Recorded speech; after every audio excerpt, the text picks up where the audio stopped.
Talking about your fullbacks. It's good. We're gonna use one. Good turnout today. Thank y'all for coming. Is that it? How relieved are you to have Blue on campus, and how long do you think it'll take him to kind of get up to speed in your system now? Yeah, we're very excited about him.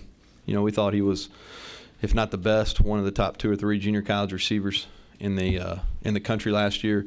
Kid we signed at Texas Tech, had some great issues, went to Butler and community college and led them to the national championship game last year, was very productive.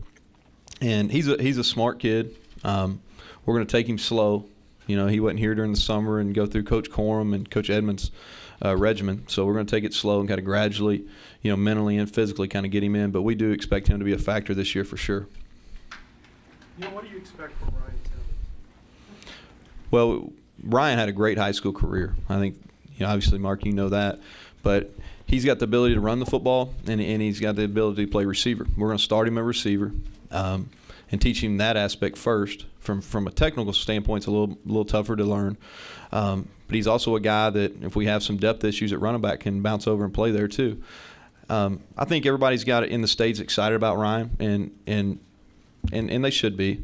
But also you got to realize that these freshmen, you know, they're 18 years old, and they're going to go out and play in front of 60,000 plus the first game, and it's going to be like that every time.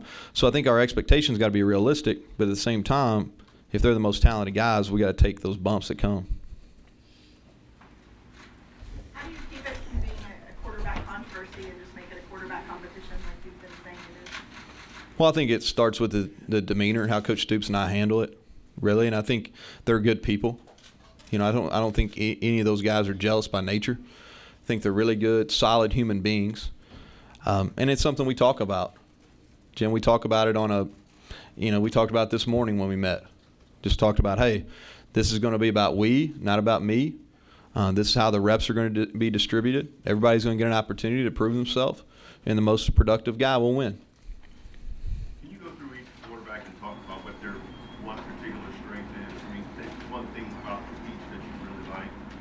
Yeah, Maxwell, I think he has the potential to be really accurate with the football, and he's been productive when he's been healthy.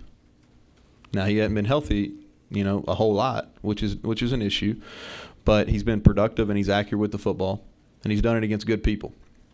When you talk about Patrick, he's got a strong arm. He's a big kid that runs better than most people think, and he's got a big-time arm talent. You talk about Jalen, he's a playmaker. You know, one of the better athletes we have on our football team, and he makes plays. And another thing I like about Jalen is he got thrown to the fire, and he didn't shun away. And even though the end results didn't show it, he got better as it went on last year. And then Reese has no fear. Reese Phillips, I mean, he went out and, I mean, by far the biggest crowd he's ever had to perform in front of in the spring game, and performed admirably. Coach Jordan Allmeller coming along pretty well out of Boyle County, out of your stomping grounds over there. Yeah. I like Jordan. No, he's coming along well. I think really surprised Vince and I both during spring. He's had a rough career here. Really, he's kind of been in and out of the doghouse, and really didn't know what to expect during the spring. He did a good job changing his body, and he was probably as productive as anybody at that position. Now he's got to carry that up through fall camp. We've got a little bit more competition at that position with Anthony Kendrick coming back, but pleased with his progress so far. You said a couple times over the summer you may move some guys around on the offensive line. As far as what you and John want to do you want to make a decision pretty early so you can have 5 set guys, or will you continue all through camp to experiment with guys? Well, John, we're going to have to experiment some just because we like depth. You know, like at right tackle, Jordan Swindle, we'll start him at right tackle when we get going this afternoon.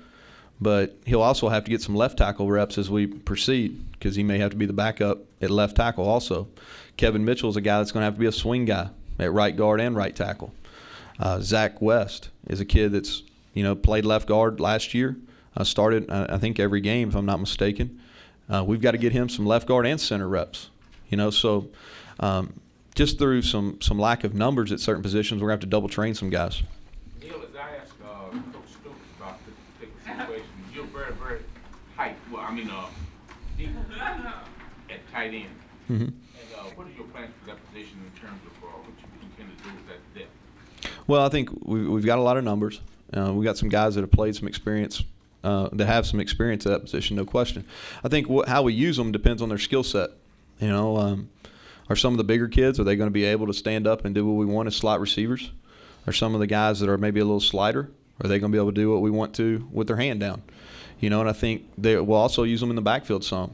You know, well, we've got to figure out, Lonnie, and y'all heard me say this, so you may be tired of hearing it. Well, we've got to do – we had 15 practice in the spring. We've got a couple weeks here early in camp. We've got to figure out who we are, who our best 11 are, and then who our next best 5 or 6 are at the skill positions, and then form what we're going to be around those people, their strengths.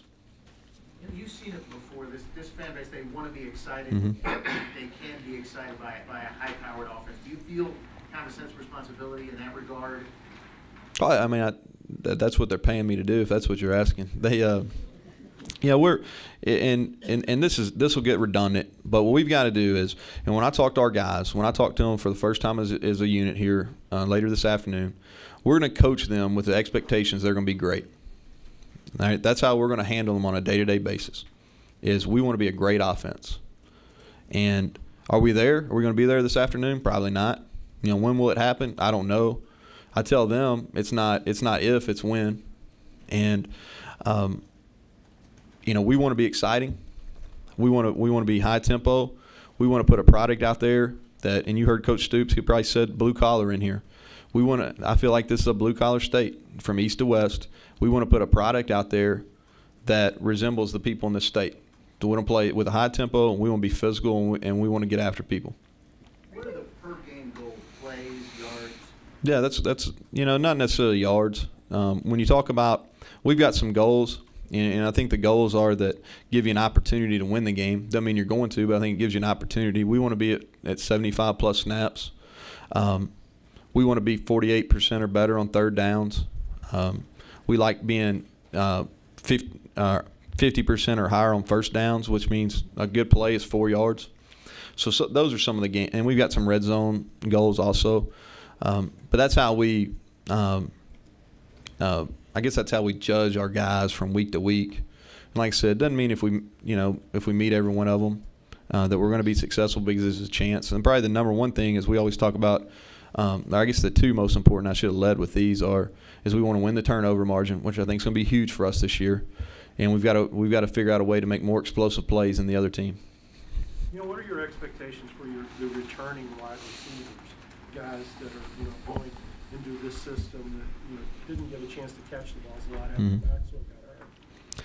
Well, I'm excited to see them this afternoon. I'm excited to see how much improvement there is from when we finished the spring game till now, because I think they're all self-driven people. You know, they're especially A.J. the Gree and DeMarco had a touch of success, and those guys can see the success we had at Tech throwing the football, and they can see what we did in the spring. So we need those guys to come along. I don't think there's any way to dodge that or anything. We need those guys to come on and be players for us. A lot of the growth that we make at wideout is going to be, that's going to depend on how we do as an offense. And and I go back to this. I'm really looking forward to it. And Tommy Maynard and I've talked about this extensively, because it's not many times you go into a situation where you got so much youth at wideout, and really it's a blank canvas. We've got our opportunity to really mold these guys and develop them. Is it going to be? Do you want to pull out your hair at some point? Yes, no question. There's going to be some growing pains, but also it's going to be a fun time and a really teaching time. Was there some kind of formula or something at play? Because you said 48% third down versus just round it off to 50. That there's a couple stat websites and stuff that we just kind of went back on that. Nothing real exciting. Are you completely opposed to playing more than one quarterback in a game? What's your stance on that? And does that stance change when you look at your options right now? No, I don't think you ever have a closed mind about anything. I think it's always better, I think, if you have one clear-cut guy that goes out and wins the job. But if there's no separation, You know, I think that you've seen it in the past. Coach Spurrier does it a lot, I think. You know, they've used multiple quarterbacks. I think there's scenarios where that can be successful. Got time for a couple more. You expect the kids working in the summer, the quarterbacks, to be that much better than they were in spring? Well, I think they'll be improved, Alan. Yeah, there's no question. You know, you're talking about a 3 to 4 month period, and they know what to expect now from a fundamental standpoint. We give them a lot of teaching tools. We can't teach them ourselves. We give them a lot of teaching tools, video-wise, and I think there's going to be a lot said for when we come out this week. Who's had the most improvement? That may mean it's a little bit more important to that person. Last question. Wanting to be up-tempo and also to reflect the people of the state. Mm-hmm. There's I think a perception that blue collar is running the football and not passing it. Do you think up-tempo can be blue collar? Yeah, I think there's no question. If we're playing more plays, that means we're working harder. If we're running 85 and the other one's running 65, we're getting a little bit more effort. No, I think we're going to, you know, running the football is always going to be a part of what we do. There's no question. It's important, especially in this league. We've got to be able to establish it, and especially kind of where we're at as a unit right now. We're going to depend on some play action passes for some big plays.